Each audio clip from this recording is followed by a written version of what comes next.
Buenas noches. Vamos a empezar con el quinto webinar del Colegio Médico de Ortopedia Jalisco, siendo hoy el 27 de mayo del 2021. El título de nuestro webinar es Defectos y deformidades del aparato extensor en artroplastía de rodilla. El Colegio Médico de Ortopedia Jalisco, por mi conducto, les agradece por su asistencia a todos nuestros agremiados a este quinto webinar del año 2021.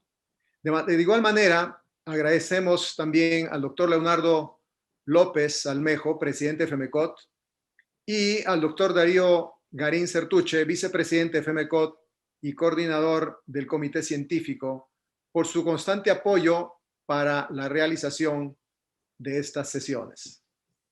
Doctor Leonardo, muchas gracias, bienvenido, buenas noches. Adelante, por favor. Gracias, doctor César. Buenas noches a todos. Doctor Max, doctor Roberto, doctor Darío, por supuesto, doctor Roberto, buenas noches a todos. Doctor Jesús, gracias por el apoyo a esta sesión académica del Colegio Médico de Ortopedia de Jalisco. Y bueno, los agradecidos, doctor César, somos nosotros con nuestros colegios que día a día siguen mostrando y fortaleciendo la educación médica continua en nuestro país y, por supuesto, en América Latina. Muchas gracias por la oportunidad y saludamos a todos nuestros amigos del mismo colegio. Les enviamos un cordial saludo esperando que todos estén bien. Y decirles que en la Federación Mexicana de Colegios de Ortopedia y Traumatología seguiremos trabajando puntualmente para seguir fortaleciendo estos lazos, pero sobre todo el conocimiento en nuestro país de la ortopedia. Muchas gracias. Adelante, por favor. Buenas noches. Doctor Darío, gracias Leonardo, muchísimas gracias por tu apoyo, gracias por tu presencia. Sé que estás corriendo todo el día, pero siempre has hecho un esfuerzo por estar con nosotros. Te agradezco mucho. Igualmente, doctor Darío es el vicepresidente del Colegio de Ortopedia y es el coordinador del comité científico, también siempre día a día apoyándonos con ese entusiasmo y con su característica alegría, y muchas gracias. Adelante, por favor, Darío, te escuchamos. Gracias, César. Primero que nada, buenas noches a todos. Gracias por la invitación al Colegio Médico de Ortopedia de Jalisco. Siempre es un gusto estar con todos ustedes.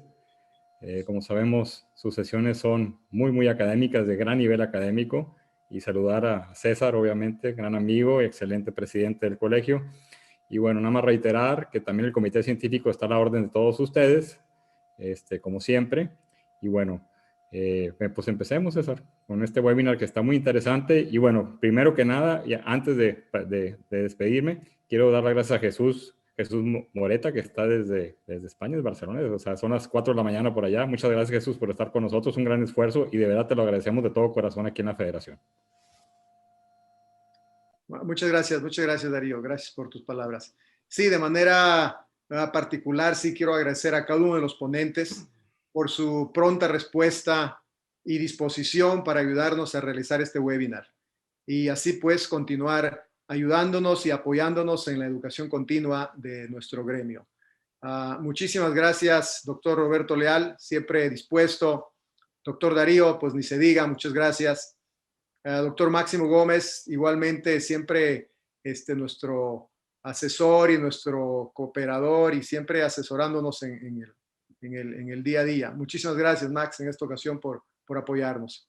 Y de manera especial, sí, como decía el doctor Darío Garín, sí, agradecer de manera particular al doctor Jesús Moreta Suárez por su apoyo. Sabemos que sí son las 3:30, 4 de la mañana por allá, y bueno, una buena desmañanada, y muchísimas gracias, doctor Jesús, lo valoramos mucho, y el Colegio de Ortopedia Jalisco lo agradece de todo corazón, y estamos a sus órdenes. También quiero agradecer de manera continua al Laboratorio Sanfer por su participación en este webinar para patrocinarnos. Muchísimas gracias. Bueno, sin más preámbulo, vamos a iniciar con los temas. El primer tema nos presentará el doctor Roberto Leal Gómez, lleva por título Fracturas y defectos óseos en rótula y tuberosidad tibial. El doctor Roberto Leal es el cirujano ortopedista de la ciudad de Monterrey, Nuevo León, México, especialista en cirugía de rodilla, expresidente de AMECRA, coordinador actual del módulo de rodilla de FEMECOT. Muchísimas gracias, doctor Roberto. Adelante con su plática, por favor. Gracias a todos, gracias al comité organizador de este webinar. César, muchas gracias al doctor Roberto López y pues saludos a todos los compañeros de Jalisco y compañeros de FEMECOT. La verdad es que el tema es un tema complejo, no es algo que vemos todos los días, pero debemos de estar preparados para enfrentar este tipo de complicaciones durante la cirugía de reemplazos de rodilla en este caso. Entonces, vamos a hablar sobre las fracturas y defectos de la tuberosidad, solo recordando para qué sirve la rótula, aumentando el brazo de palanca del aparato extensor, ya todos lo sabemos, mejora entonces la eficiencia del cuádriceps, ¿verdad? Y da un mejor brazo de palanca entre los 20 y los 30 grados de flexión. Otro de los puntos bien importantes y que tenemos años y años de debate es si cambiamos la superficie de la patela, si lo hacemos o no lo hacemos. Muchos que estamos cerca de Estados Unidos tenemos pues esa escuela americana que prácticamente a todos se les reemplazaba la patela, y luego está por otro lado la escuela europea y sudamericana, donde prácticamente no lo reemplazan. Y últimamente, viendo ese tipo de debates por siempre, vemos que si no, las últimas revisiones, si no se reemplaza, se ha encontrado que hay un poquito más de dolor anterior y hay más posibilidades de que haya que reoperar a estos pacientes para un cambio de esta superficie patelar. Por otro lado, si hacemos un reemplazo de la superficie, tenemos posibilidades ya sea de una fractura, de un aflojamiento, de inestabilidad de la rótula, desgaste, algún síndrome de Klum patelar o alguna osteonecrosis. Entonces, obviamente ya con los sistemas nuevos de reemplazo protésico, pues esto ha ido cambiando y yendo hacia la baja, afortunadamente, ¿verdad? Pero viendo las revisiones recientes, por ejemplo, esta del doctor Filippo Migliorini y colaboradores, también vieron que hay, son los que dicen que hay menor tasa de dolor anterior de rodilla y reoperaciones en estos casos, al igual que otros artículos como este, por ejemplo, también del 2018, donde también llegaron a la conclusión de que aunque no es una diferencia demasiado significativa, pues sí hay menor posibilidad de que el paciente vaya a requerir una nueva intervención para hacer el reemplazo. Nosotros la verdad es que aquí en México, si tenemos un paciente, o al menos la escuela que me dieron a mí, tenemos un paciente que no le reemplazaron la patela y le duele la rodilla, inmediatamente otro compañero le va a decir que pues es porque no le reemplazaron la patela, y entonces no queremos que suceda y estamos más a favor de reemplazar. Ya una vez teniendo estos conceptos recordados, vemos que la fractura de la patela en un reemplazo de rodilla realmente no es un evento que suceda muy frecuentemente, por suerte. Vale del 1 al 1.20%. Y sabemos que los factores de riesgo para que esto suceda es que haya, por ejemplo, una resección ósea extensa, que haya alguna desvascularización durante el proceso quirúrgico, una mala alineación postcirugía con defectos rotacionales, algún problema de patela baja, cambios en la altura de la línea articular también nos llevan a este tipo de problemas de mayor tensión en el aparato extensor y posibles fracturas. Y obviamente en cirugías previas y cirugías de revisión, por ejemplo, con este caso, donde ya tienen problemas por cambio de la patela, porque hubo una patela ahí previa colocada, entonces dejó defectos óseos, eso nos lleva a posibles fracturas con mayor frecuencia. Viendo revisiones de clasificaciones de estas fracturas, hay una de Ortiguera y Berry, que son básicamente 3 tipos, pero con un tercer tipo subdividido en A y B. En la primera, como podemos ver ahí, es con algún fragmento de la rótula, pero con todo el mecanismo extensor íntegro. ¿verdad? El otro ya con disrupción del mecanismo extensor, la tipo 2, y la tipo 3 supone que es con un mecanismo íntegro, pero con aflojamiento del implante, y se divide en dos: cuando hay buen stock óseo o cuando ya definitivamente el stock óseo es malo. Y entonces ahí vamos a ver que el manejo, si tenemos una fractura periprotésica de la rótula y el implante está estable con un buen mecanismo extensor, vamos a hacer un tratamiento conservador, inmovilización, etcétera, para dejar que eso cicatrice adecuadamente y no tengamos otro problema. Otra cosa es ya cuando hay un mecanismo extensor afectado, ¿verdad? Si tenemos la fractura y está estable el componente, pero si hay compromiso del mecanismo extensor, pues definitivamente hacemos solo una reconstrucción de este mecanismo extensor con algún tipo de osteosíntesis, no, obviamente no cambiando el componente patelar. Pero si tenemos que hay un componente patelar que ya está inestable y tenemos buen stock óseo, intentamos algún tipo de pateloplastia de revisión y si es necesario algún tipo de osteosíntesis. Si ya definitivamente la calidad del hueso es muy deficiente, entonces ya veríamos si hacer una patelectomía o no hacer nada a veces, o a veces una pequeña osteotomía para que sea, en la que le llaman la gaviota, para que se amolde un poco a los cóndilos, ese remanente de hueso que tenemos por ahí. Yo en lo particular, injertos óseos no me ha tocado colocar. Ya más adelante los demás compañeros posiblemente hablen de ese tema. Algunos de los casos, por ejemplo, con fractura de la patela y cómo se hace una osteosíntesis sin cambiar el componente, como se puede ver ahí a la izquierda, que está en su sitio. Tenemos ahí los diferentes tipos de problemas. Si podemos poner un nuevo implante o no. O sea, depende del tipo de daño que tengamos. Las fracturas en sí, la tuberosidad tibial, son, la verdad, raras, pero sí ocurren, ¿verdad? Generalmente van después de algún tipo de osteotomía tibial proximal previa. Se da más en casos de obesidad, se da más en casos que tienen mucha rigidez antes del evento quirúrgico, o en casos que dejamos muy mala alineación, ¿verdad? Fallas en la consolidación de una osteotomía de ascenso, como al rato veremos algunos de los casos, ¿verdad? Y hay 4 tipos ahí. El tipo 1 es de un segmento lateral. Tipo 2 es una fractura que va más o menos a la altura de lo que es el poste de la tibia. Tipo 3 por abajo de este. Y la tipo 4 es la pura parte superior de la tuberosidad, ¿verdad? Con avulsión del tendón rotuliano también. Es otro de los problemas que podemos tener ahí. Tratamiento de estas fracturas, pues es la osteosíntesis, reconstrucción del aparato extensor en caso que se haya avulsionado. A veces se requiere de aloinjerto, y es muy importante pensar que este tipo de lesiones requieren una inmovilización postquirúrgica prolongada de alrededor de unas 6 semanas.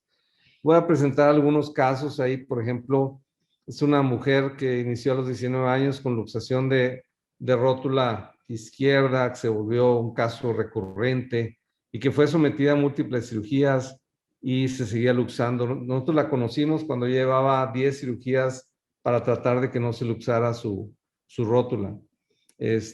Nosotros la empezamos a tratar, hicimos un tipo de cirugía para alinear y al mismo tiempo poner un ligamento patelofemoral, y ya no se luxó. Pero obviamente después de tanta cirugía, después de tanto problema, encontramos 2 cosas: que en realidad la tuberosidad tibial estaba en parte en pseudoartrosis, y que empezó a ser ya también un problema de artrosis patelofemoral, ¿verdad? Por lo que esta paciente termina con un reemplazo patelofemoral y pues múltiples cirugías alrededor de la tuberosidad, que finalmente pegó con todo tipo de ayudas, injertos, matriz óseas, etcétera. Y está esa paciente en espera de un reemplazo total hacia un futuro, pero quiero mencionar esto porque el día del reemplazo total, pues va a ser todo un caso interesante que ya lo platicaremos en otra ocasión. Otro caso también muy interesante es que nos pasa tal vez por las ganas de decir yo le entro a todo y yo soy bueno para poner prótesis. Y es una paciente que ya tenía mucha rigidez, una anquilosis, gordita, grande, etcétera. Todos los pormenores que no pensamos tan ávidamente como ahora. Esa paciente hubo que hacerle osteotomía de ascenso y según nosotros colocamos muy bien su implante, y con la osteotomía de ascenso resulta que al rato la paciente pues hizo una fractura periprotésica, ¿verdad? En donde hizo donde estaba el inicio de la osteotomía de ascenso, ahí se hizo un stress riser y total tuvimos que fusionarla, perdón, una fijación periprotésica que afortunadamente eso fue bien. Y ya después, a los varios meses, resulta que la paciente avulsiona la parte superior de la tuberosidad y va su rótula hacia arriba. Y bueno, ha sido todo un caso. Afortunadamente, en el defecto que ven ustedes debajo, se le puso un injerto de tendón de Aquiles y ya pudimos resolver ese problema, pero también nos queda la escuela de que no hay que empezar a tratar de salvar a todo el mundo. Tercer caso, es una mujer, está joven, pero todo lo que ven ahí viene derivado de una fractura de rótula que tal vez no debería haber tenido ningún problema, pero la inmovilizaron mucho tiempo, era una fractura relativamente simple, y luego en la movilización bajo anestesia arrancaron el mecanismo extensor, lo trataron de fijar y no se dieron cuenta, pero habían fracturado el segmento proximal de la tibia y llegó con nosotros con anquilosis y con todos los problemas que se pueden imaginar. Finalmente, esa paciente también tuvimos que hacerle toda una reconstrucción del mecanismo extensor y ya su articulación patelofemoral estaba muy dañada, entonces hubo que hacer todo esto que ustedes ven aquí, ¿verdad? Se hizo un ascenso, se hizo una BY y luego se le puso injerto. Y afortunadamente la mujer ya ahorita está con un movimiento de 0 a 90 grados y caminando. Y bueno, pues en un futuro igual irá tal vez lo más seguro a un reemplazo total. Yo creo que aquí lo importante que nos debe dejar esto es que lo mejor es prevención de los problemas, ¿verdad? Pensar muy bien lo que vamos a hacer, exponer cuidadosamente. Si hacemos una cirugía de revisión, cuidar la tuberosidad anterior, a lo mejor ponerle pines, a lo mejor poner suturas, no evertir la patela, o sea, para no hacer una avulsión de este mecanismo extensor. Anticiparse si el paciente va a necesitar alguna plastia o plastía del cuádriceps, una BY, etcétera. Ver si hay una rótula baja. Entonces, conservar en cirugías primarias la grasa de Hoffa, o sea, cuidar la circulación. Entonces, esto es sumamente importante para no llegar a tener pues todos los problemas que más adelante ya comentarán los demás compañeros. Muchísimas gracias. Hola, buenas noches a todos. Muchas gracias al doctor Roberto Leal por su gran participación, donde realmente vimos problemas que pudiendo ser resueltos de manera simple o haberse evitado, pues bueno, terminaron en cirugías de varias revisiones. Muchas gracias. Y a continuación vamos a presentar al doctor Darío Garín Certuche. Él es cirujano ortopedista en la ciudad de Tijuana, Baja California, México. Es vicepresidente actual de FEMECOT y coordinador científico de FEMECOT. Nos va a hablar acerca de los defectos y lesiones de tejidos blandos en el aparato extensor. Muchas gracias, doctor Darío. Adelante. Gracias, doctor López. Vamos a poner la presentación. Bien. De nuevo, pues quiero agradecer al Colegio de Ortopedia de Jalisco, al doctor Roberto López, al doctor César Albert Rengifo por la invitación. Muchas gracias. Y bueno, ahora como ya lo mencionó el doctor López, vamos a hablar del mecanismo extensor, los defectos y las lesiones en los tejidos blandos. En el mecanismo extensor en la artroplastia total de rodilla, las complicaciones del mecanismo extensor van desde el 1 hasta el 12%, hablando de todas las complicaciones en general. Bueno, algo que es muy importante, que la disrupción va desde el 0.17 hasta el 2.5%. Y esta disrupción o esta lesión del mecanismo extensor es una lesión altamente incapacitante. Y bueno, ya lo mencionó el doctor Leal ahorita hace un momento. Aquí lo importante es la prevención para evitar esa lesión. ¿Y cómo vamos a evitar esas lesiones de los tejidos blandos en nuestras prótesis totales de rodilla? Principalmente con el abordaje que vamos a realizar. Hay que tener mucho cuidado con los abordajes que vamos a realizar. y con la preparación de la patela también. Y bueno, algo que ya está escrito y que lo vamos a mencionar más adelante es que la reparación tiene mayor complicaciones que la reconstrucción del mecanismo extensor. ¿Cuáles son los factores de riesgo del mecanismo extensor? Cirugías previas, sí, muy importante, hasta artroscopías, que a veces pensamos que son muy inocuas, también pueden producir, pueden aumentar ese factor de riesgo de esa erupción cuando hacemos una prótesis total de rodilla. La mala alineación patelofemoral previa, es muy obvio, en patelas muy delgadas, patelas menores de 12-13 milímetros, osteotomías previas, creo que ya lo demostró aquí el doctor Roberto Leal, generalmente en osteotomías tibiales altas y de la tuberosidad anterior de la tibia, esos maquets que todavía nos toca ver, que se hicieron hace algunos años, creo que a veces batallamos mucho con ese mecanismo extensor. Las patelas bajas también, que pueden ser secundarias a algunos procedimientos quirúrgicos e inclusive artroscopías, artrofibrosis, etcétera. Y algunas enfermedades sistémicas, como es la obesidad, la artritis inflamatoria, diabetes mellitus, hipertiroidismo y el uso de corticosteroides también.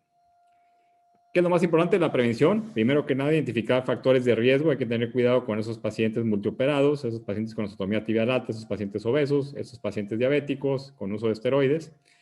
Siempre hay que hacer una liberación adecuada de los tejidos blandos. Generalmente en nuestras revisiones hay que hacer una buena disección de esos tejidos blandos, liberar bien ese mecanismo extensor. También hay que resecar de manera cuidadosa los osteofitos, ¿sí? Hay que tener mucho cuidado al quitar los osteofitos. Yo en lo personal me gusta usar separadores especiales, unos Homans angulados que no tienen nada de especial, son unos Homans angulados donde me permiten ver muy bien la rodilla y no tengo que vertir la patela. Y siempre pido una hoja de sierra más angosta. Generalmente siempre los llevan una hoja de sierra de 25 mayor, pidan la de 19 y con esa van a cortar bastante bien y van a ver que van a tener menor incidencia de lesiones del tendón patelar. En cuanto al abordaje, bueno, mi abordaje de elección, como el de muchos, que sé que creo que el de todos ustedes también es el parapatelar medial, específicamente el abordaje trivectorial, donde yo solamente sacrifico uno de los vectores de fuerza del cuádriceps, ya que dejo una ceja del vasto medial, dejo 1 centímetro de ceja del vasto medial, se alcanza a ver en la imagen de su derecha, ahí se alcanza a ver la ceja de músculo que dejo. Y bueno, en casos de abordajes extendidos, yo en lo personal prefiero hacer la tenotomía del cuádriceps o el quad snip que la osteotomía del tubérculo tibial, ya que está escrito que la osteotomía del tubérculo tibial tiene complicaciones desde el 8 hasta el 9%. Como mencioné anteriormente, en las revisiones siempre hay que limpiar bien los recesos mediales y laterales, hay que quitar esas adhesiones, ¿sí? Eso te va a facilitar mucho, hay que limpien bien esos recesos, quiten la fibrosis en esos recesos. Y como ya lo mencioné, con esos separadores Homans angulados no es necesario vertir la patela. Y bueno, esto les va a disminuir mucho la incidencia del arrancamiento del tendón patelar. Y bueno, otro tip, también en pacientes muy obesos, generalmente la misma grasa que existe en la parte anterior de la rodilla no deja que se luxe esa patela. Entonces es importante que hagan una bolsa subcutánea lateral que permita que la patela se meta dentro de esa bolsa subcutánea. Bueno, vamos, ¿cuáles son los tipos de disrupción del mecanismo extensor? Ya está descrito. Hay 4 tipos. El proximal, que es el tendón del cuádriceps. El distal, que es el tendón patelar. La fractura de patela, que ya nos habló el doctor Roberto Leal. Y la inestabilidad patelofemoral. Y como ya lo mencioné y lo vuelvo a mencionar, las complicaciones son mayores con la reparación que con la reconstrucción del mecanismo extensor. Hablando de la ruptura proximal, la del cuádriceps tiene una prevalencia del 0.1 al 1.1%. Esto generalmente se presenta en pacientes que han tenido abordajes extendidos previos. Generalmente también cuando se hace una sobreresección de la patela o una denervación de la patela, hay que tener cuidado. También se presenta en pacientes con enfermedades sistémicas. Y bueno, el diagnóstico es muy fácil. Generalmente es un defecto muy palpable y la patela se va a ir hacia abajo. ¿Qué es lo que se hace? Bueno, una ruptura parcial. Se puede hacer una reparación. Generalmente utilizamos una movilización en extensión y generalmente son de muy buen pronóstico. Pero en la ruptura total, el pronóstico aquí no es muy bueno. Es un pronóstico muy reservado. La tasa de ruptura va del 33 a 36% y las complicaciones desde el 33 hasta el 100% se han descrito en la literatura. Entonces, la ruptura total, la verdad que es una lesión muy incapacitante, muy devastante y que debemos de tratarla de manera adecuada para evitar esas complicaciones posteriores. ¿Cómo se repara? Bueno, siempre hay que utilizar aumentación. ¿Cómo? Con auto o al injerto, ¿sí? Podemos tomar isquiotibiales, podemos tomar algún otro tendón o al injerto también de tejido blando. A mí lo personal prefiero tejido blando. Generalmente, entonces, siempre cuando tengamos una ruptura total, hay que usar la técnica de aumentación. En caso de una ruptura transtendón, hacemos una sutura término-terminal, una reparación término-terminal y colocamos ese injerto con técnica de aumentación. En caso de su inserción, a mí me gusta utilizar anclas artroscópicas y bueno, suturamos de nuevo. Hay que preparar el lecho para que se vuelva un lecho sangrante para que se cicatrice el tendón en el polo superior de la patela y utilizar también un injerto con técnica de aumentación. Y bueno, lo que es muy importante, el injerto debe colocarse en extensión y con una tensión muy alta. Hay que tensarlo muy bien. La ruptura distal, el tendón patelar, la prevalencia va del 0.1 al 1.4%. La más común es en la inserción de la tuberosidad tibial. Todos lo hemos visto, a todos nos ha pasado, yo creo. Y dentro de los factores de riesgo, ya lo mencioné, pero lo mencionamos ahora específicamente para el tendón patelar, pacientes con adherencias, rigidez, multioperados y pacientes con artritis reumatoide. Generalmente pueden ser de tipo agudo, ¿sí? Durante la cirugía, o de tipo subagudas, que se asocian a la técnica quirúrgica. ¿Sí? A veces no nos damos cuenta y empezamos a movilizar al paciente y de repente vemos una patela alta y dicen, ¿qué pasó? Entonces esas son las de cronicidad, las de tiempo agudo, subagudo. Y las crónicas generalmente son factores que sobretensan el tendón. Y esto generalmente cuando dejamos una línea articular muy elevada, puede sobretensar ese tendón a la hora de flexionar la rodilla y puede existir un arrancamiento y una disrupción del tendón patelar o una ruptura distal del mecanismo extensor. También existe la iatrogénica, que es muy común, por eso les digo que traten de utilizar una hoja de sierra más angosta. Sí, aquí obviamente hacemos una reparación directa con una sutura no absorbible. Y bueno, la intraoperatoria en inserción y con buen tejido, podemos utilizar anclas artroscópicas, podemos poner túneles óseos en la patela o en la tuberosidad y grapas también. Y bueno, tienen un buen pronóstico. Y en un tejido de mala calidad, pues aquí ya se realiza una reparación, más aumentación con halo injerto, ya sea de semitendinoso, del autoinjerto del paciente, o halo injerto de tibial o peroneos. En cuanto a las técnicas de aumentación, no voy a abordar mucho, ya que nos va a hablar el doctor Maxi Gómez y el doctor Jesús Moreta. El halo al injerto de tendón calcáneo, generalmente cuando la patela y el componente patelar está intacto, sí podemos utilizar ese halo injerto, donde ponemos la parte inferior, la parte ósea en la tuberosidad anterior y suturamos el resto a lo que queda de la patela. Los sintéticos, que ya lo describirá Jesús, es la técnica descrita por Hansen en el 2018 por medio de una malla de Marlex que utilizan los cirujanos. Y bueno, el injerto masivo nos va a hablar el doctor Max Gómez acerca de esto.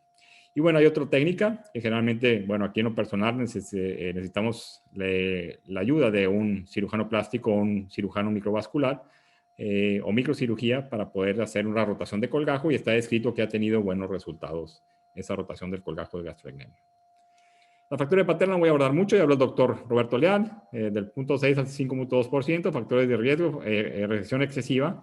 También es muy importante mencionar esas patelas de botón central grande, inlay, generalmente hay que tener mucho cuidado, yo en lo personal no me gustan esas patelas de soporte metálico que están de vuelta ahora con las prótesis no cementadas. La mala alineación patelofemoral y mala rotación de los componentes, la osteoporosis y en pacientes obesos. Otro tema, otra de las patologías que está considerada como una disrupción del mecanismo extensor de la rodilla es la inestabilidad patelofemoral. Tiene una prevalencia del 1 hasta el 12% y existen ciertos factores de riesgo, como es el mal encarrilamiento preoperatorio. A veces nos llegan esos pacientes con un valgo severo donde ya tienen una patela luxada, subluxada. Un componente femoral de tróquea poco profunda. Creo que ahorita en la actualidad en nuestro país también ya no es un problema. Todos nuestros componentes femorales que tenemos en el mercado son muy amigables a ese encarrilamiento, a ese tracking patelofemoral. El sobrerelleno del espacio patelofemoral, eso suele ser muy común. Cuando dejamos un espacio patelofemoral por un componente femoral muy aumentado, muy grande o por una patela muy gruesa, puede condicionar a una inestabilidad patelofemoral. Y bueno, creo que la causa más común es la mal posición de los componentes, ya sea componente femoral, componente tibial o patelar. Hablando de la malposición de los componentes, esta es una disrupción por un mal encarrilamiento patelofemoral, generalmente por una rotación interna del componente femoral o tibial, una rotación interna importante, excesiva. Una medialización del componente femoral también nos puede dar esa malposición o ese mal encarrilamiento patelofemoral. Una lateralización de la patela también puede condicionar a esta patología y una elevación excesiva de la línea articular. En cuanto a la rotación de los componentes, algunos tips. Yo generalmente utilizo el componente femoral, utilizo el eje epicondilio y la línea anteroposterior de Whiteside para orientar ese componente femoral que corresponde a los 3 grados de rotación. La tibia a mí me gusta orientarla siempre hacia el tercio más medido de la tuberosidad anterior de la tibia, o lo que llamamos la línea de Akagi. Recuerden que la línea de Akagi es una línea que va de la inserción del ligamento cruzado posterior hacia el borde interno del tendón patelar, que más o menos todo esto corresponde a una rotación de 15 grados, una rotación externa de 15 grados. También es muy importante posicionar la patela, depende mucho de la patela que utilicen, patela de manera superior y medial. Esto va a dar un mejor encarrilamiento y va a evitar esa luxación o subluxación patelar. Y bueno, siempre hay que restaurar el espesor de la patela nativa con el componente y no hay que sobre rellenar ese componente o ese compartimento anterior. La preparación de la patela es muy importante, ya mencioné, siempre hay que utilizar un componente femoral amigable con la patela. Todos los que tenemos actualmente ya son de este tipo. Hay que tener por lo menos 12 a 13 milímetros de espesor como mínimo en la patela para evitar estas complicaciones. Yo en lo personal reemplazo la patela y me gusta utilizar un componente onlay, o sea, que hacemos un corte parejo y lo ponemos arriba de la patela, no uno que va dentro de la patela, y me gusta utilizar de 3 tetones. ¿Esto para qué? Para disminuir un poquito lo que llaman los stress risers, y que pueden ser puntos donde se puede fracturar esa patela. Yo en lo personal utilizo un componente patelar también que cubra la mayor cantidad de hueso. En caso de que quede descubierto, me gusta hacer un corte biselado en la parte lateral de la patela, la parte que no queda cubierta. Y bueno, es muy importante no dejar una patela muy gruesa, porque ya está comprobado que si la dejas a más de 25 milímetros de espesor, cada milímetro va a disminuir 3 grados de flexión por ese sobrerellenamiento del compartimento anterior de la rodilla. Tratamiento, conservador, muy malos resultados, pero bueno, el tratamiento va a depender siempre de la causa en la patela. En caso de que sea la patela, hay que revisar ese corte, la posición y el tamaño de la patela. En fémur, la posición y el tamaño, y en la tibia, la posición. Y tejidos blandos, bueno, a veces hay que hacer una liberación retinacular, también se puede hacer una osteotomía de la tuberosidad anterior de la tibia. Algo que no se describe mucho y que también a mí me ha tocado ver algunos casos es la osteonecrosis de patela. Tiene una prevalencia del 1.4% y esto generalmente es ocasionada por una disrupción del riego sanguíneo de la patela, y más común cuando hacemos esas liberaciones retinaculares laterales. Aquí el tratamiento generalmente va a ser sintomático. Se puede hacer una revisión de la patela en caso de que exista hueso viable, hasta una patelectomía con buenos resultados. Un caso clínico es un masculino de 80 años, una TR izquierda, tuvo una mala evolución, tuvo dolor, aumento de volumen y limitación funcional. Le realizan una revisión en un solo tiempo, utilizan una prótesis posterior estabilizada con vástagos cementados y sigue con esa mala evolución, con dolor, aumento de volumen y limitación. Era obvio que este paciente tenía una infección periprotésica, decidieron hacerlo en un solo tiempo, desconozco la razón, pero bueno, la infección se la diagnosticó el terapista, ya que hizo una punción y mandó a cultivar, y pues salió positiva a estafilococo dorado. Y bueno, ya llega con un servidor. Yo decido realizar una revisión en 2 tiempos con bastantes defectos óseos. Hicimos un abordaje BY, un abordaje Quad-Snip, perdón. Y bueno, y pusimos un espaciador. Y un espaciador dinámico. Y bueno, posteriormente hacemos el reimplante. Utilizamos un vástago posterior estabilizado con vástago cementado en fémur, no cementado en tibia. Aquí en este caso tuvimos una lesión del tendón patelar, se alcanzan a ver en su inserción. No fue una lesión importante, por lo que pusimos un ancla, se alcanza a apreciar el ancla artroscópica. Y a pesar de hacer un quad-snip, tuvimos ese arrancamiento porque pues, ya llevaba varias cirugías este paciente. Entonces se resolvió muy bien con esa ancla artroscópica y el paciente anda muy bien y bueno, contento con su revisión de la revisión. En conclusión, las lesiones del mecanismo extensor no son frecuentes, pero son lesiones muy incapacitantes. Aquí lo importante es la prevención con el abordaje y la preparación patelar. Siempre hay que tener la cirugía material de osteosíntesis, alambre, clavos, por cualquier cosa, anclas artroscópicas también y injertos. Tenerlos, a lo mejor no en la sala, pero sí tenerlos a una distancia corta en caso de que los tengamos que utilizar. El tratamiento conservador tiene malos resultados, por lo que debe siempre haber combinaciones de técnicas, tanto en las rupturas proximales como en las rupturas distales. la lesión del tendón patelar más pérdida ósea patelar. Obviamente el tratamiento de elección es una malla de Marlex o un aloinjerto masivo de mecanismo extensor, que nos van a hablar más adelante de ello. En la fractura de patela de osteosíntesis, una revisión o un retiro, dependiendo si está fijo o no el implante. Y en estabilidad, aquí es básica la correcta posición de los implantes, tanto del fémur, de la tibia y la patela, y dejar una línea articular donde debe de estar. Muchas gracias. Muchas gracias, Darío. Excelente presentación, como siempre.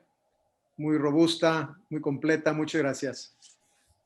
A continuación, vamos a hablar de, o más bien, nos va a hablar el doctor Jesús Moreta Suárez de deformidades del aparato extensor, plastía con malla.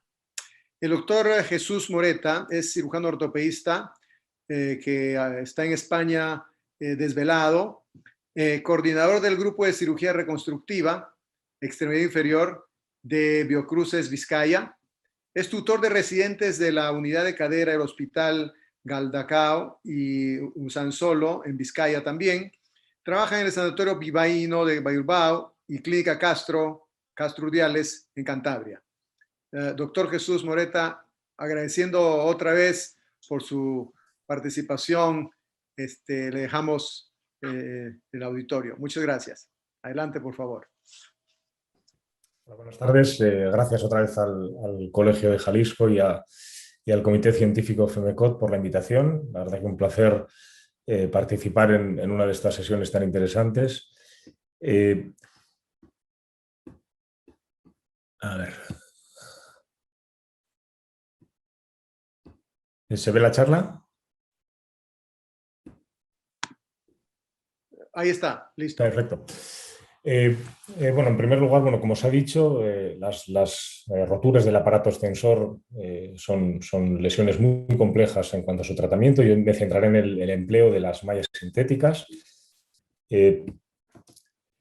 Las roturas del aparato extensor, además de quirúrgicamente suponer un reto para nosotros como cirujanos, suponen un manejo muy difícil en el posoperatorio para nuestros pacientes, a menudo con inmovilizaciones prolongadas. Y el problema es que los resultados finales continúan siendo pobres. Ya se ha dicho que las lesiones parciales, habitualmente con un extensor lag de menos de 20 grados, pueden tener buenos resultados con un tratamiento conservador, pero cuando tenemos lesiones completas, normalmente es necesaria una reparación directa. Suele ser necesaria la utilización normalmente de reconstrucciones con el uso de aloinjertos o de distintas plastias. En caso de lesiones agudas, puede ser suficiente una plastia autóloga que veremos o la utilización de mallas sintéticas. Indudablemente ya en casos crónicos tendríamos que ya o centrarnos en aloinjertos o en mallas sintéticas.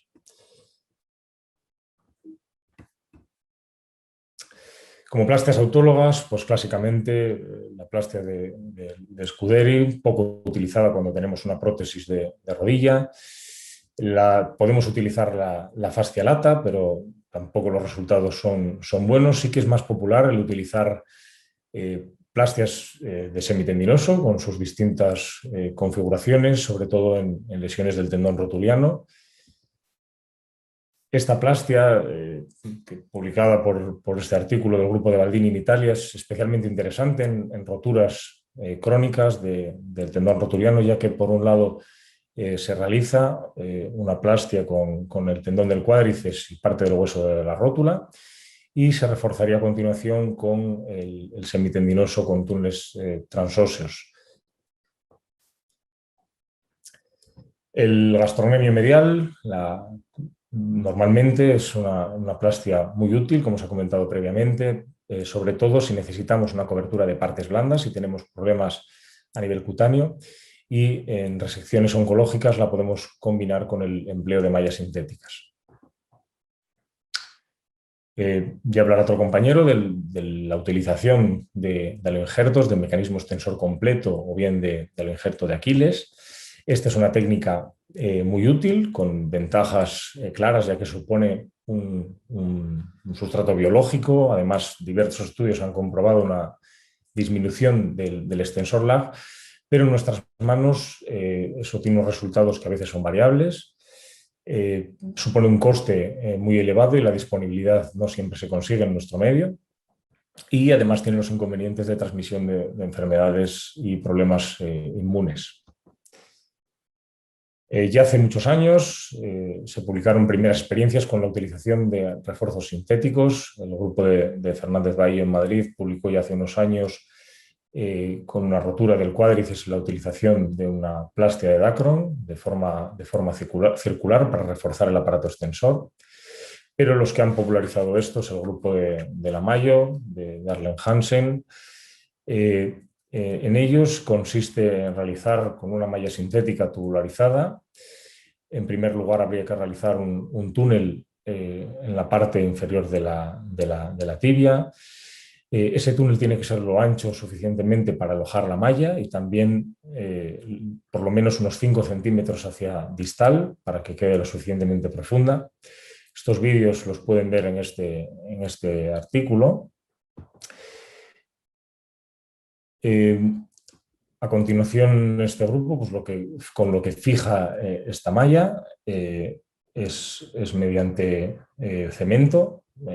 Hay que introducir un ostetomo para fijar la malla con ese cemento óseo, al menos, como hemos dicho, unos 5 centímetros.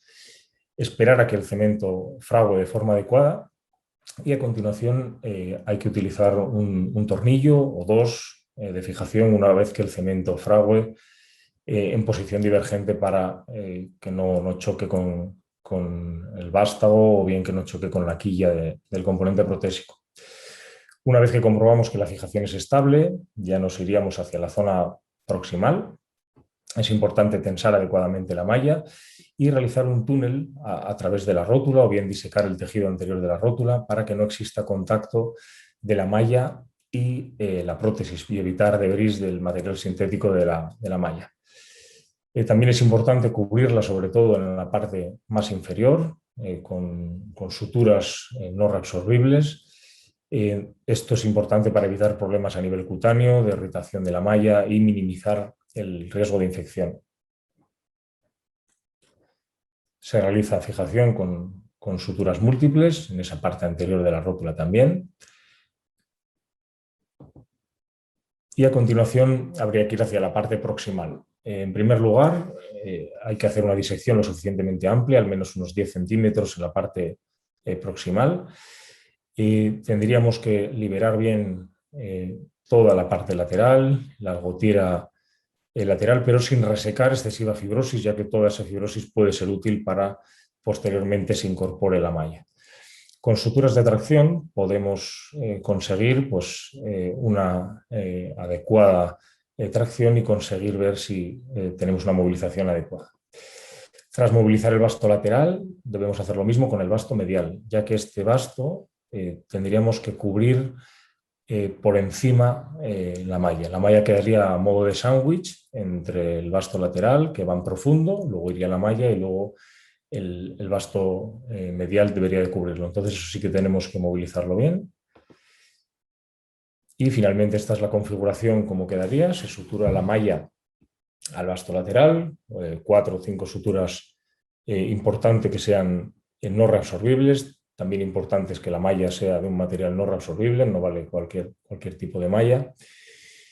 Y a continuación cubriríamos con el vasto interno toda la configuración con 7 a 10 suturas y se cerraría la parte del retináculo medial y la parte interna.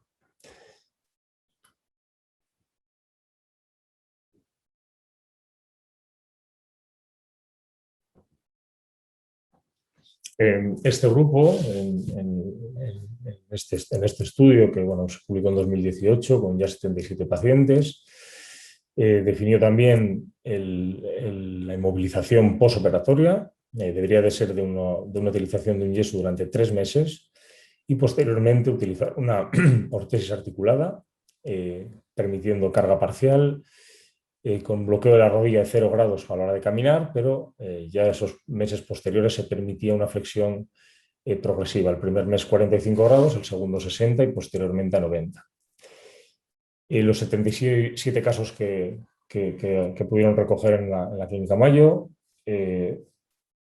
fueron bastante complejos, hasta un cuarto de ellos tuvieron un intento de reparación y la mejoría del extensor lag fue franca, aunque persistía cierto grado de extensor lag, eso hay que advertirlo a nuestros pacientes, y normalmente la flexión no se deterioraba permaneciendo unos 100 grados de flexión. El seguimiento medio era de un 84% de supervivencia, aunque solo a 4 años. Yo pude ver la técnica durante mi estancia allí en 2012 y posteriormente en el 16 y publicamos nuestra experiencia con una variante técnica en roturas crónicas del cuádriceps, utilizando la malla que disponíamos en nuestro centro. Es una malla que también es de un material no reabsorbible, que habitualmente se usa en tumores para fijar partes blandas a la prótesis. La técnica quirúrgica básicamente era similar, importante que haya una cobertura completa de la malla, pero de forma interesante, en algunos de los casos no pudimos realizar una movilización adecuada del cuádriceps y colocamos la malla por encima sin ver complicaciones. Nosotros en estos casos eran roturas parciales que se fueron cronificando del cuádriceps, no mantuvimos una inmovilización tan prolongada, una ortesis la usamos durante 6 semanas. Ahora bien, la flexión de 90 sí que se limitó durante los 3 primeros meses. En estos 3 primeros casos que realizamos, observamos que el extensor lag mejoró notablemente, solo un paciente tuvo un déficit de extensión y posteriormente hemos realizado de forma similar en otros casos. Cuando vamos a la literatura acerca de cuál es el mejor método para tratar estas lesiones ya crónicas respecto a las mallas sintéticas o la utilización de aloinjerto completo, como luego veremos, vemos que hay pocos casos, evidentemente son lesiones relativamente poco frecuentes, pero en este metaanálisis interesante publicado en 2018 vemos que sobre 200 pacientes había un fracaso de tanto mallas sintéticas como aloinjertos en un 25%. Si bien la malla sintética va a suponer menos coste, $120 respecto a unos $5.000, $6.000 que lo supone un aloinjerto completo, por supuesto siempre tendremos mayor disponibilidad, no transmitiría enfermedades y habría una posibilidad de menos distensión. Si nos vamos a buscar estudios comparativos de mallas respecto a la utilización de aloinjerto, vemos que en este trabajo, que comparó 13 reconstrucciones sintéticas con aloinjertos en este estudio multicéntrico, el extensor lag fue menor con el empleo de mallas sintéticas, 14 grados respecto a 26. La tasa de fracaso de esas mallas también fue menor y el coste, como hemos dicho, notablemente menor, $130 respecto a 6.700. Si uno se pregunta sobre qué va a pasar con esas mallas, si va a haber una integración, diversos estudios histológicos, tanto con la malla de Marlex utilizada en los compañeros americanos, como con las mallas que utilizamos en nuestro centro, parece que hay una incorporación adecuada a los tejidos en la malla, por lo que parece especialmente interesante. Por lo que, como conclusiones, diremos que, que siempre que hay una lesión del aparato extensor sobre una prótesis, especialmente en aquellos casos crónicos, tenemos que pensar en opciones de reconstrucción, no una reparación directa. En caso de lesiones agudas, podemos añadir distintos tipos de autoinjerto o injerto biológico del propio paciente, pero podemos también pensar en la utilización de mallas sintéticas, pero en aquellas lesiones ya crónicas, sobre todo más de 2 o 3 semanas, o hay una lesión importante del aparato extensor, tendinosis previa, habría que utilizar el empleo de aloinjertos o refuerzos con mallas sintéticas. En nuestras manos, la utilización de mallas sintéticas es una técnica barata, simple y reproducible. Y muchas gracias por vuestra atención. Muchísimas gracias al doctor Jesús Moreta por tan brillante exposición, por compartir ese conocimiento y sus técnicas. Muchas gracias. Y a continuación presentamos al doctor José Máximo Gómez Acevedo. El doctor José Máximo es cirujano ortopedista de Guadalajara, Jalisco, perteneciente al Colegio de Ortopedia de Jalisco. expresidente del Colegio de Ortopedia de Jalisco y de FEMECOT, así como presidente actual de la Fundación FEMECOT.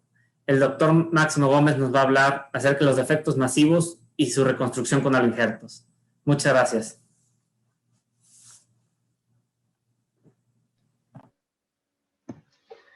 Gracias, Roberto. Un saludo a todos los ponentes.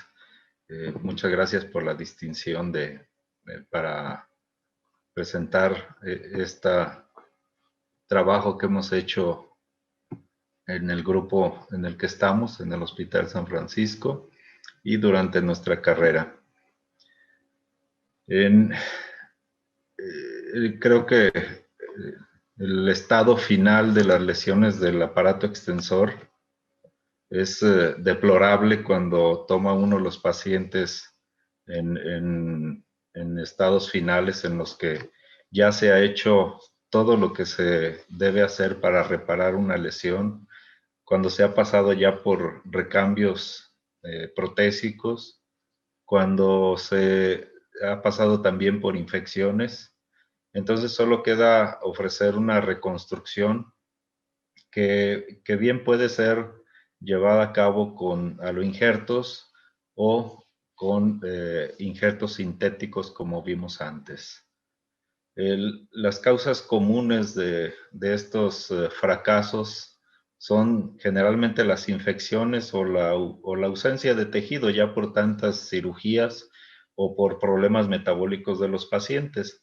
Así que debe uno tener mucho en cuenta que va a enfrentar casos en los que posiblemente el fracaso de lo que se ofrezca de una u otra opción está ahí vigente y que hay que hablar muy bien con el paciente sobre las expectativas. Los pacientes inmunodeprimidos, los pacientes con fallas renales, con diabetes, con obesidad, son pacientes que pueden tener una tendencia al desarrollo de este tipo de problemas por la situación de rechazos, de infecciones facilitadas por su propio estado metabólico. La sustitución del aparato extensor en su totalidad por la pérdida completa de los tejidos del mismo o parcial en la que queden algunos restos aprovechables, se puede hacer entonces de dos maneras, una con el aloinjerto u otra con las mallas, con los injertos sintéticos. En cuanto a los aloinjertos, podemos utilizar aloinjertos en los que se incluya desde la tuberosidad tibial hasta el sistema extensor completo con el tendón cuadricipital, de manera que se pueda integrar todo el conjunto al sistema extensor del paciente. Para esto, este es uno de los métodos, hay muchos, hay bastantes técnicas descritas, pero uno muy interesante es este que están viendo en la pantalla, que fue descrito hace ya bastantes años y que consistía en hacer una fijación de la tuberosidad, como comúnmente la hemos visto, a través de la tuberosidad misma del paciente. Si hay tendón del paciente, integrarlo al mismo injerto, al aloinjerto, y la rótula, fijarla a la rótula nativa si existía, abriéndola en dos, como en ala de gaviota, como describió antes Roberto, y fijándola con una base del aloinjerto. El resto es fijar el tendón cuadricipital a los restos de musculatura, ya sea vasto medial y vasto lateral, e incluso hasta donde se pueda proximalmente, si se tiene suficiente injerto. Estos procedimientos no están libres de complicaciones y la mayoría de los reportes en la literatura mundial hablan de fracasos en un gran porcentaje. Se debe considerar que al menos un 30 o un tercio de los pacientes intervenidos para este tipo de reconstrucciones van a tener malos resultados, muy malos resultados. Y entonces preparar a estos pacientes para soluciones radicales como la artrodesis o la amputación.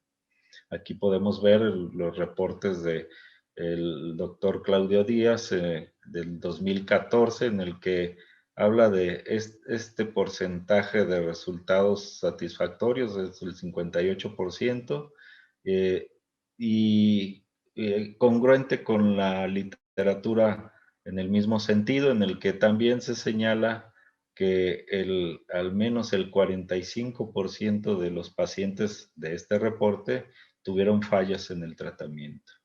Otros reportes en los que el índice de fracaso es alto también, como pueden ver, y que las reconstrucciones, ya sean totales o parciales, pues tienen pronósticos reservados, por los que debemos prepararnos muy bien junto con los pacientes. En algunos pacientes, el ritmo de reoperaciones también es alto, y esto pues debe considerarse para ver qué opciones tenemos más allá de los injertos, que en realidad son pocas. En lo general, como podemos ver en la conclusión de este estudio, un tercio de los pacientes se puede pronosticar una falla total del tratamiento. Y entonces las alternativas de tratamiento tendrían que ser las más radicales. Aquí podemos ver otra vez las consideraciones de estos autores, en las que ellos señalan que debe considerarse siempre la posibilidad de una fusión temprana o de una amputación. En muchos pacientes puede ser preferible que tomar este tipo de decisiones ya extremas de reconstrucción, y evitarles la exposición al poner en riesgo su vida.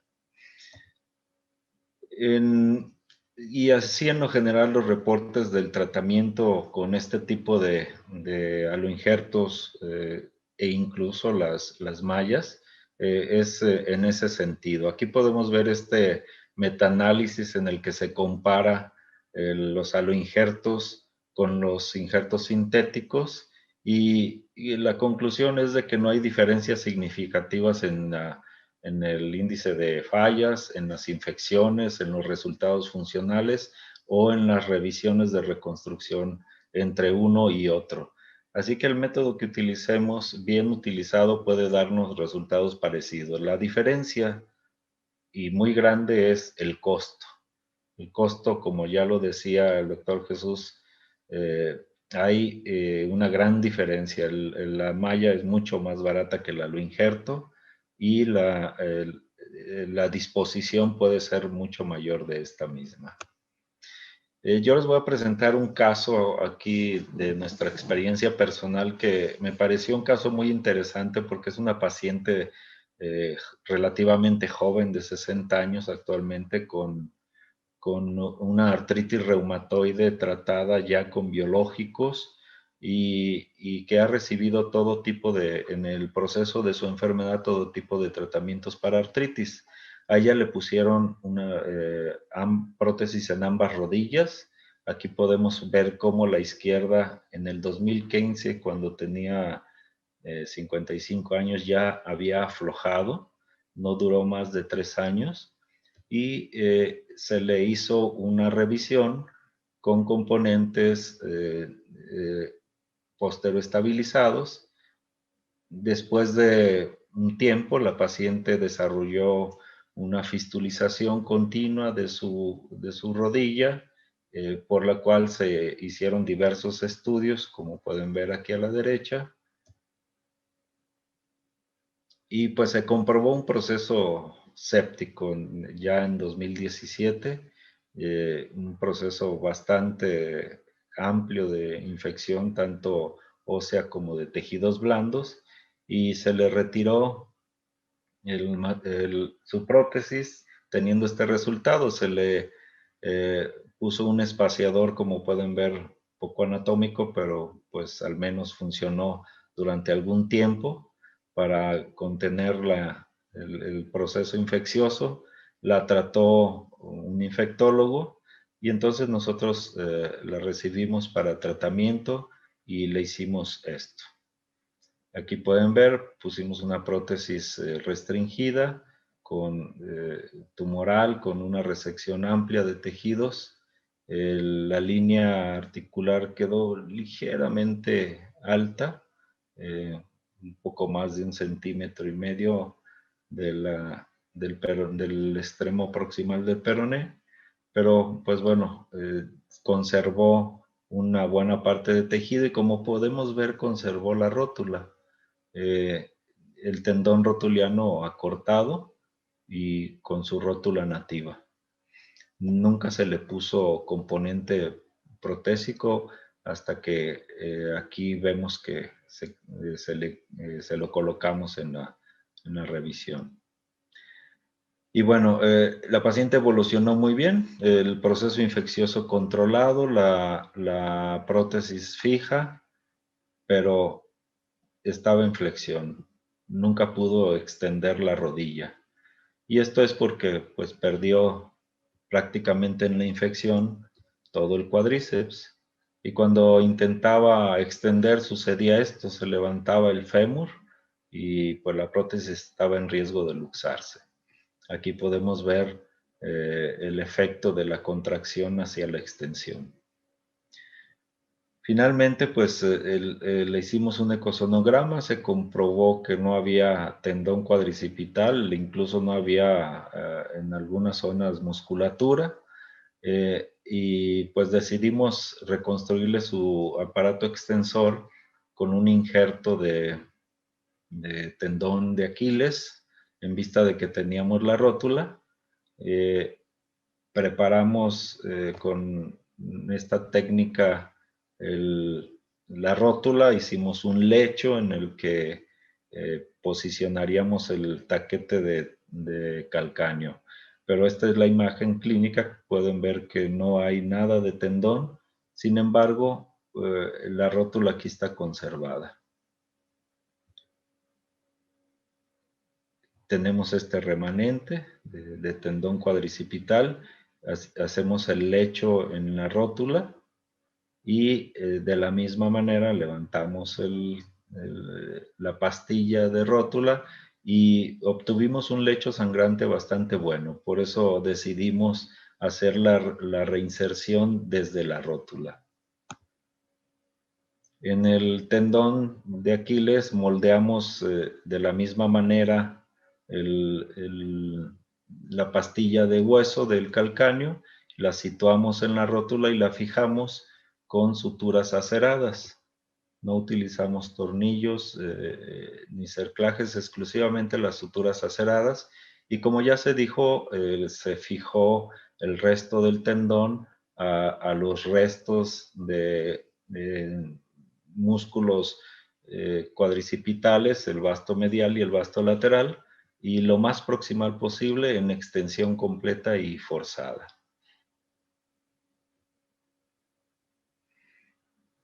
Aquí tenemos un control radiográfico en el que vemos la rótula con su injerto ya prácticamente integrado.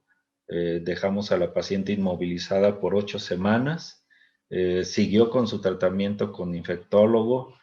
Iniciamos su terapia con electroestimulación básicamente y ejercicios isométricos, así como una descarga parcial. Y el resultado al final es este. Aquí podemos ver una integración completa del injerto en su totalidad y tenemos una rótula baja, definitivamente, pero pues afortunadamente tenemos una paciente funcionando. Ella logra la extensión completa y la marcha obviamente no es normal porque tiene sus 2 prótesis, pero finalmente puede hacer una vida independiente, que es lo que el paciente finalmente busca. Esta imagen es después de 6 meses de la cirugía y esta es después de 2 años de la cirugía. Aquí pueden ver cómo la paciente, aquí pueden ver cómo después de 2 años la paciente tiene movilidad hasta 90 grados y una extensión prácticamente completa de -5. Muy bien, pues con esto podemos concluir que los resultados de este tipo de reconstrucciones pueden ser buenos, aunque no tenemos la certeza de que sean permanentes y siempre tenemos el fantasma del fracaso en 1/3 de los pacientes. De tal manera que tenemos que estar preparados para un final que puede ser una artrodesis o una amputación. Muchas gracias por su atención. Muchas gracias, doctor Max. La verdad es que excelente la ponencia, muy completa, muchas gracias. Siempre aprendemos mucho y creo que el webinar está siendo muy, muy productivo. A continuación, el doctor Jesús Moreta nos preparó unos casos clínicos para hacer una discusión al respecto. Esperamos los casos clínicos, doctor Jesús. Perfecto. Bueno, son casos clínicos que, bueno, algunos se han realizado algunos años. Evidentemente, lo que realizamos, hay otras opciones, pero bueno, para eso estamos, para comentarlo y discutir lo que cada uno igual haría.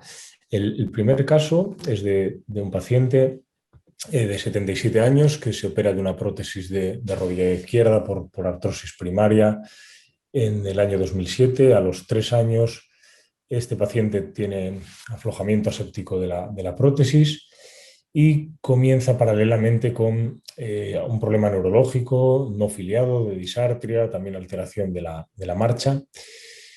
Dada la limitación funcional que le suponía su aflojamiento, se realiza un recambio de la prótesis en el año 2010. El recambio se realizó a través de un abordaje ampliado de cuádriceps, el quad-SNP. Esta es la radiografía del posoperatorio con una prótesis tipo CCK. El posoperatorio evolucionó favorablemente, pero el paciente persistía esa inestabilidad de la marcha por causas neurológicas.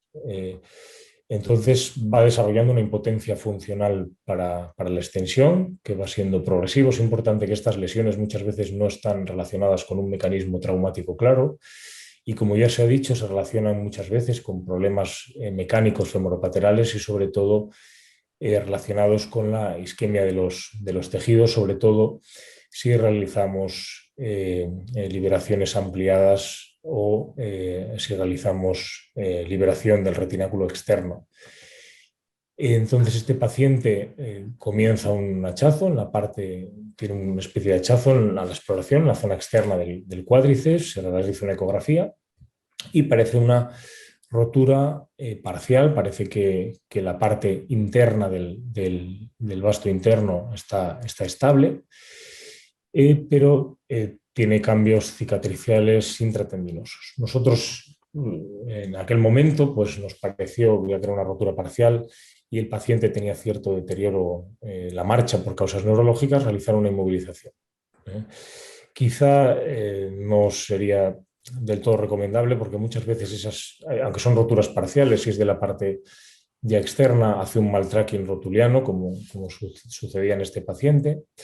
Entonces esta inmovilización durante unos 2 meses fracasa y el paciente persiste un déficit de extensión. Esta sería la radiografía simple, donde se ve un descenso de la rótula por insuficiencia del aparato extensor. El paciente tenía un extensor lag de unos 35 grados. Entonces, bueno, lo que nos podemos plantear aquí ante una insuficiencia del tendón del cuádriceps, una lesión ya crónica, entre qué hacer. Una reparación directa, evidentemente, parece que por lo que hemos comentado hoy no sería del todo recomendable, pero sí podemos hacer una reconstrucción con plastia autóloga o bien una plastia sintética o quizá lo injerto. Podemos preguntar al panel qué es lo que harían en este caso.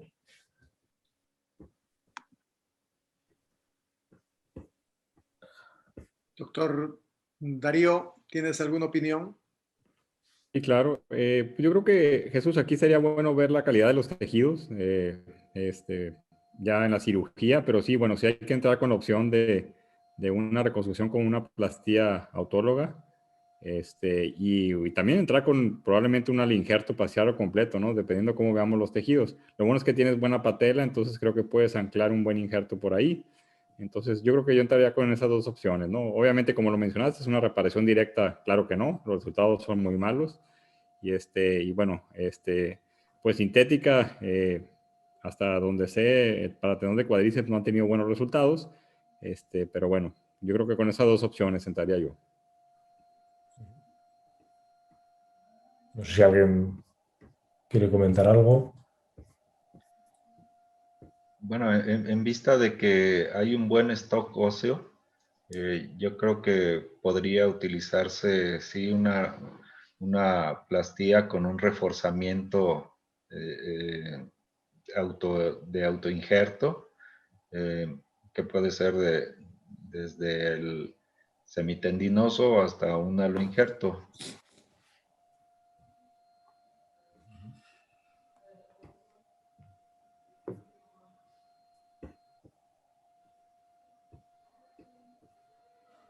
Bien, bueno, en principio esas parecen las opciones. En lesiones crónicas, cuando tuvimos aquel caso, sí que nos pareció complicado realizar una reconstrucción con una plastia autóloga, porque la calidad de los tejidos, como bien se ha dicho, muchas veces puede no ser del todo buena. En un paciente de 77 años, ya una reintervención. Probablemente lesiones crónicas, lo que en todos los algoritmos, las dos mejores opciones serían la utilización de ya aloinjertos, o bien parciales o completos, y en este caso optamos por una reconstrucción con plastia. Evidentemente, si hacemos una reparación directa con el cuádriceps, los resultados no van a ser buenos, pero realizando esta forma modificada de la técnica de Hansen, en lugar de realizar un túnel transóseo en la parte de la tibia, utilizamos el paso de esa malla sintética a través del tendón no rotuliano y luego lo colocamos a modo de sándwich en la parte proximal, con un resultado funcional excelente del paciente, si bien tiene el deterioro de la marcha que previamente tenía. El otro caso clínico que podemos mostrar, este es un paciente operado de una prótesis de rodilla izquierda, sufre un aflojamiento aséptico en principio a los 9 años y va a desarrollar un deterioro progresivo de la extensión durante unos 6 meses. Aquí el extensor lag es similar, por lo tanto nos encontramos con otra situación de una rotura del aparato extensor de forma crónica, en este caso a través de la rótula. Opciones que tenemos en este caso, no sé si quieren comentar alguna opción. Es una prótesis semiconstreñida, aparentemente la alineación de los componentes es adecuada, se descartó infección mediante analítica, aspiración y demás, y ese déficit del aparato extensor parece relacionado con un problema mecánico a nivel de la rótula. No sé qué opciones plantearían en este caso cualquiera de los ponentes. Pues a mí, Jesús, me llama la atención un poquito la calidad ósea de la patela, ¿no? Se ve un poquito rara, digo, no alcanzo a distinguir bien, en la proyección lateral me llama mucho la atención la patela. Es muy buen apunte. En principio llama la atención eso. Esta es un paciente, fue operado en otro centro, es un paciente de un compañero en el que en principio le protetizaron la rótula en la primera cirugía y se mantuvo esa rótula. En la segunda cirugía es muy probable que haya habido algún mecanismo relacionados de isquémicos, incluso esa pobre calidad ósea pueda estar relacionado con una necrosis de la rótula, quizá por una liberación excesiva del retináculo lateral. Es algo poco frecuente que vemos, pero evidentemente el stock óseo parece no recomendable de cara a plantear una osteosíntesis o de cara a plantear una cirugía de reparación. Entonces, como opciones podríamos plantearnos una patelectomía quizás o intentar reparar ese aparato extensor, Es una lesión crónica con los tejidos pobres. Esta es la imagen intraoperatoria, donde se apreciaba un tejido en continuidad, pero que no era viable. No sé si intentaríais alguien realizar algún tipo de digamos, una patelectomía y quizá hacer una cirugía de acortamiento de ese aparato extensor que estaba elongado, o por qué opción intentaríais en este caso, un aloinjerto, una malla o algún tipo de plástico. O sea, yo creo que si no, digo, depende el paciente es joven todavía, tiene, creo que tenía 55, ahí tendría 67 años, sí, relativamente joven y activo. Claro. Sí, porque hacer una patelectomía le vas a quitar pérdida de la potencia extensora. Sí va a funcionar, pero va a tener cierta pérdida. Por la edad y la calidad ahí, la tibia se ve bien. Yo sí intentaría reconstruir el mecanismo extensor con un aloinjerto, incluyendo patela. Bien, yo creo que evidentemente cualquier opción, estos son casos poco frecuentes. En este caso se puede utilizar también el empleo de mallas sintéticas, pero con la idea de tener un sustrato biológico, pues parece que el aloinjerto podría tener sentido, si bien las limitaciones que esto tiene en cuanto a coste y demás. No es una opción, una plastia autóloga quizás sea insuficiente para conseguir reconstruir el aparato extensor por la pérdida ósea y la posible déficit de extensión. Entonces, en la cirugía, pues bueno, se realiza esa resección de ese tejido no viable, la rótula completamente era, digamos, un tejido con muy poquita calidad que evidentemente no permitiría ningún otro tipo de opción de reparación. Es importante saber que el uso digamos, de metal trabecular, de rótulas de metal trabecular, necesita un hueso viable, y yo creo que estaremos de acuerdo en que probablemente este no lo sea. Entonces, las dos opciones serían la utilización de una malla sintética, que creo que puede ser también una opción viable, pero como se ha dicho, puede estar indicado un aloinjerto o bien parcial o completo. Quizá con esta situación de la rótula, de un defecto de este coso tan grande, probablemente un aloinjerto completo, si disponemos de él, sea una buena opción, con la técnica que se ha descrito bien antes. La fijación en la parte distal puede ser o bien con alambres o bien con tornillos, si tenemos hueso suficiente para fijarlo. Siempre hay que labrar bien ese lecho de forma que encaje luego correctamente nuestra pastilla ósea. Eso es probablemente lo más complicado de la técnica y lo que más difícil va a resultar. Y lo más importante, algo crucial, es esta maniobra de conseguir una tensión adecuada, siempre la rodilla en extensión, traccionar nuestro injerto, un ayudante debe traccionar hacia una zona, y luego tanto vasto lateral como vasto medial debemos de traccionar hacia distal para permitir una tensión adecuada. Y esta sería la reparación completa. Evidentemente, postoperatorio al menos 2 meses de inmovilización, que es algo que, bueno, que hay que transmitir a los pacientes, que es un postoperatorio pues, más duro que probablemente cualquier procedimiento de rescate. El último caso que quiero presentar es un caso que vino a nuestro centro hace ya unos años. En el año 2011 se realizó una prótesis total de rodilla con extracción de esta grapa de una osteotomía previa.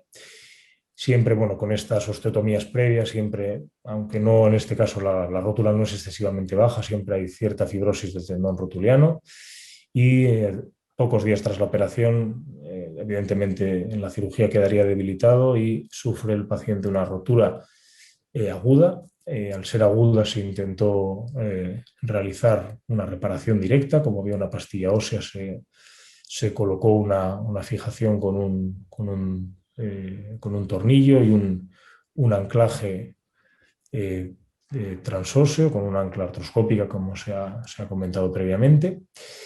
Eso se realizó pues, tras la cirugía protésica pues, a las 2 semanas aproximadamente, pero el paciente desarrolla probablemente una nueva intervención, quizá ese tornillo de fijación podría irritar los tejidos cutáneos, desarrolla una infección superficial de la herida con este defecto de cobertura cutánea.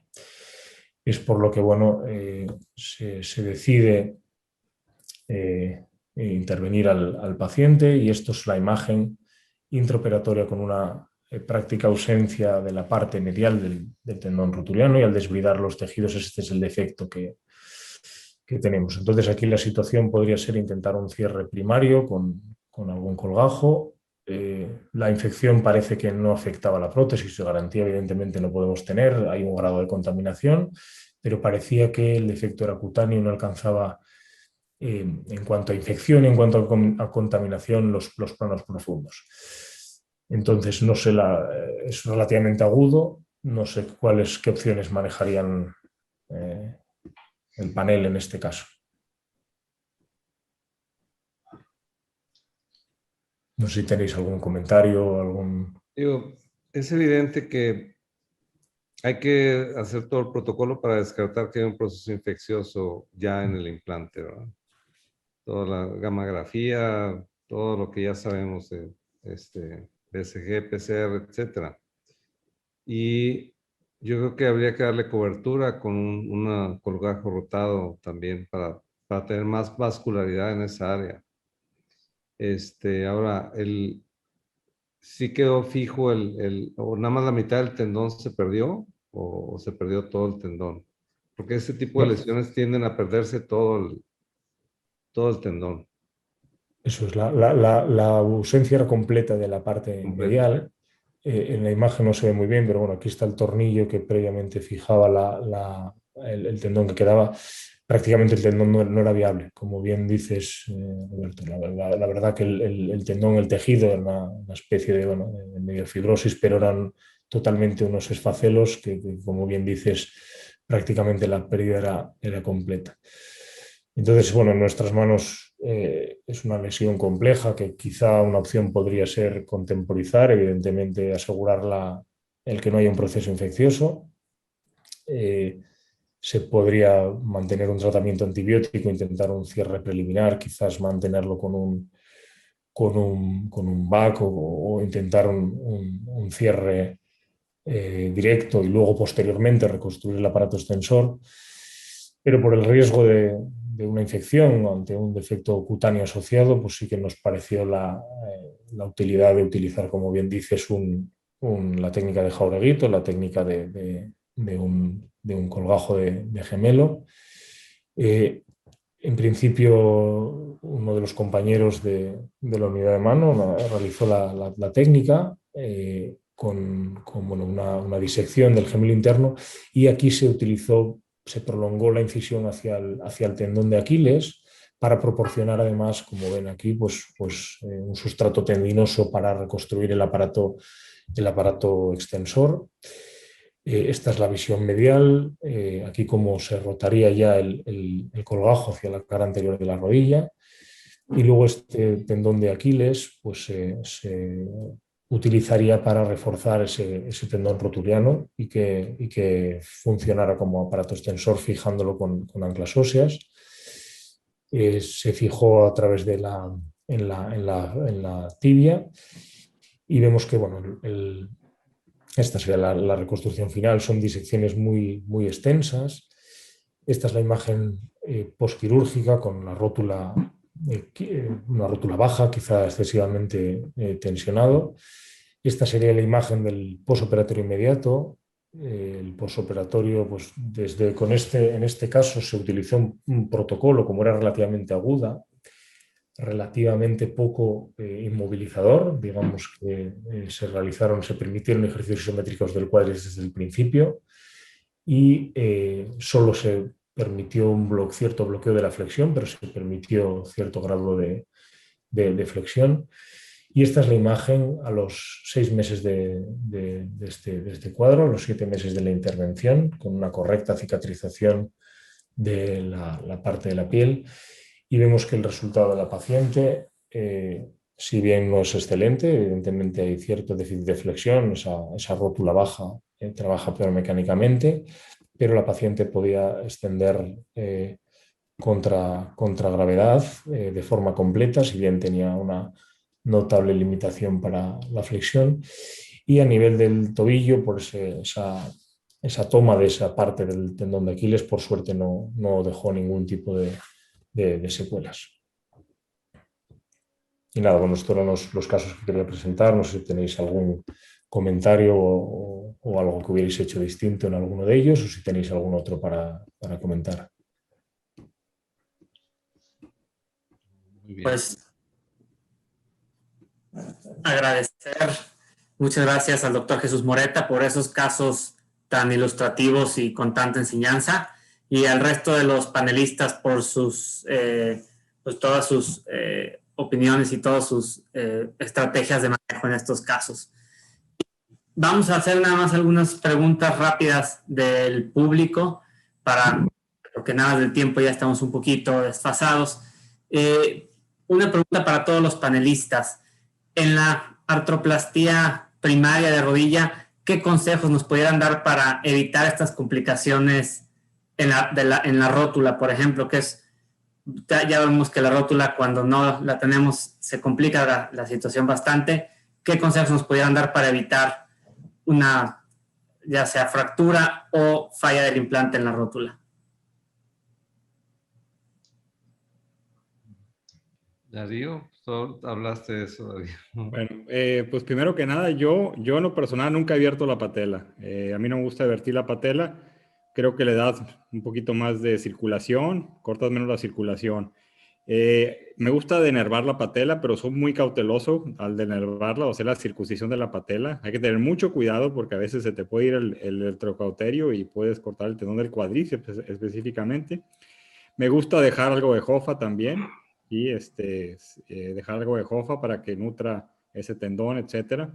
Me gustan las patelas on-lay y de 3 tetones, para que no sean puntos de la sin-lay. Acuérdense que van hacia adentro de la patela, sacrificas mucho hueso y es un tetón muy grande y es un punto donde puede fracturarse. Entonces, esas son las de esas. Y bueno, en cuanto la rotación de los componentes es básico. ¿Sí? La rotación de los componentes, como lo hagan ustedes, pero siempre la rotación de los componentes es básico para tener un buen tracking patelofemoral, y la posición de la patela superior y medial también. Muchas gracias, Darío. Continuando con las preguntas de los compañeros, hay una pregunta aquí que dice, cuando tenemos que poner una malla, creo que la pregunta va para el doctor Moreta, ¿cómo calcular la tensión y qué parámetros tomar en cuenta para que ésta quede lo más funcional posible? Bueno, por suerte con el empleo de mallas sintéticas es más sencilla calcular la tensión.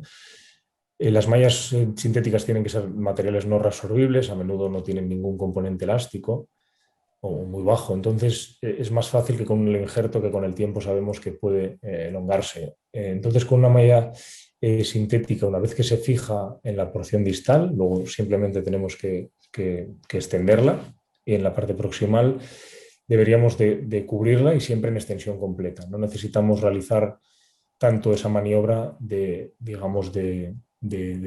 tracción como tenemos que hacer con un alinjerto. Entonces, en ese sentido, yo creo que es una técnica más reproducible para cualquier cirujano que tenga que afrontar un problema de este tipo.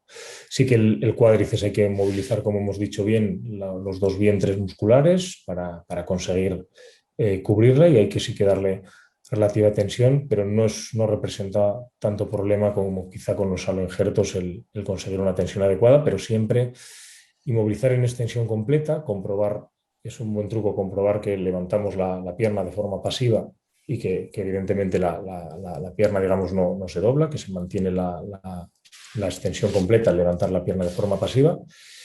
Y quizá, bueno, evidentemente no realizar ninguna prueba que llamamos nosotros prueba de fuego, de intentar una flexión, a ver cómo iría. Luego hay que realizar una inmovilización prolongada de 2-3 meses al menos. Entonces, esos son los trucos en principio para la utilización de las mallas. Muchas gracias, doctor Jesús. Doctor Max, nos hacen una pregunta que lo dirigen a usted. ¿Qué aloinjerto es el más recomendable y por qué? Bueno, esto depende del defecto que tengamos. Si tenemos una ausencia completa del mecanismo extensor, esto es tendón rotuliano, rótula y evidentemente el tendón cuadricipital, pues el mejor es el aloinjerto completo con tuberosidad tibial, con tendón rotuliano, con rótula y al menos 8 centímetros de tendón cuadricipital para reconstruir todo el mecanismo extensor. En el caso de que estemos ante una conservación del tendón rotuliano y de la rótula, pues podemos utilizar esta técnica alterna que les presenté en lugar de sacrificar o incluir en la reconstrucción los otros elementos. César, yo tengo una pregunta, si me permites. Sí, por favor. Para todos los compañeros, o sea, sabemos que tenemos que inmovilizar este tipo de casos por obvias razones para que tengamos una mejor cicatrización y todo, pero yo quiero que me digan si tienen algo específico que trabajar con la gente de rehabilitación para evitar los problemas de anquilosis postquirúrgica por los periodos prolongados de inmovilización después de esta cirugía tan extensa. No sé qué han hecho con la gente de rehabilitación.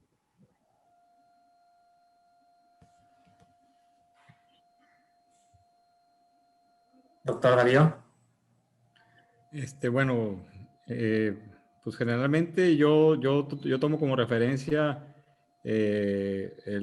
más o menos las 3 semanas de cicatrización de los tejidos blandos. En caso de que utilices algún taquete óseo, si hay que esperar un poquito más. Prefiero utilizar rodillas graduadas para ir empezando un poquito con la flexión. Y me imagino que es lo mismo que tú haces, Roberto. Y bueno, pues ser muy cautelosos con esa flexión forzada, ¿no? Porque a veces, digo, le dices al médico en terapia o al médico del deporte, pero el terapista los quiere flexionar y quieren que toquen el talón, el talón, la nalga, ¿no? Entonces ahí es cuando se truena y se acaba todo, ¿no? Digo, es muy importante siempre estar en contacto con el médico y, bueno, que él esté en contacto con sus fisioterapeutas, ¿no? Sí, digo, es un balance muy delicado ahí en cuándo mover y cuándo no mover, y a veces 8 semanas de inmovilidad o 3 meses de inmovilidad, pues digo, vamos a tener un mecanismo reconstruido, pero anquilosado muchas veces, no sé, por eso era la pregunta. Sí, yo creo que es muy importante y a menudo es la dificultad. Nosotros en nuestros casos sí que en los casos del cuádriceps la verdad que no tuvimos grandes problemas la flexión posoperatoria, pero en casos de reconstrucción del tendón rotuliano, con autoinjertos o con aloinjertos, sí que sí tuvimos problemas de pérdida de flexión. Igual el extensor lag no era, digamos, un problema, pero sí que cierta pérdida de flexión. Yo creo que sí que hay que tener un contacto directo y el problema yo principal o que he visto, que te cuentan compañeros, es que cuando se quita la inmovilización a los 2 meses rápidamente quiere uno empezar a mover, y que debe de ser muy, muy progresivo. Empezar bloqueando la rodilla a 45 grados, 30 grados, luego 70, luego 90, porque si hacemos una movilización muy precoz puede haber problemas. Y luego cuando se empieza a utilizar una ortesis articulada, que yo creo que todos usamos en estos casos, habría que intentar que fuera, para caminar, seguir con la rodilla bloqueada, porque muchas veces los primeros meses, claro, el paciente todavía no tiene fuerza tras esa inmovilización, evidentemente el cuádriceps está como está, entonces se debe de caminar con la ortesis bloqueada, o al menos unos 30 grados quizá para permitirle mejor deambulación. Pero nosotros al principio, el primer mes, sí que preferimos usarla con ella bloqueada completamente a cero. Esto aplica básicamente para las lesiones agudas, de acuerdo a lo que he podido ver.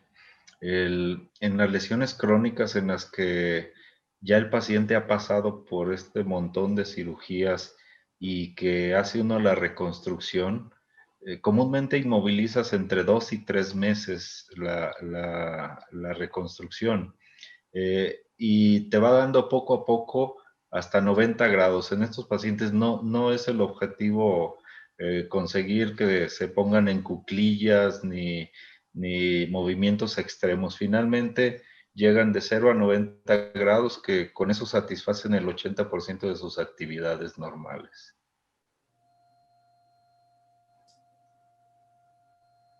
Muy bien, muchas gracias.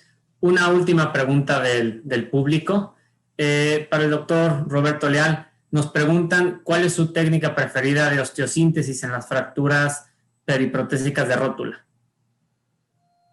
Pues la verdad es que, digo, es lo convencional que hacemos todos con... no nos han tocado realmente muchos casos, es muy escasa la oportunidad de hacerlo, pero igual con clavitos y alambres si es posible, o tornillos canulados y cerclajes ahora con las nuevas suturas y cintas de tipo los tapes nuevos que venden, mucho para artroscopias de hombro y eso. Muy bien. Pues muchísimas gracias. Eso. Y funcionan bastante bien los pacientes. Entonces, a veces no hay que tener tanto miedo a hacer una patelectomía. Yo no he hecho ninguna todavía, afortunadamente, no me ha tocado el caso, pero tengo pacientes que he operado la otra rodilla y en otra rodilla les dicen patelectomía. Están muy bien los pacientes. No es una posición normal, pero les va muy bien también. Sí, Sí, ciertamente. Sí, perdón, adelante, Roberto.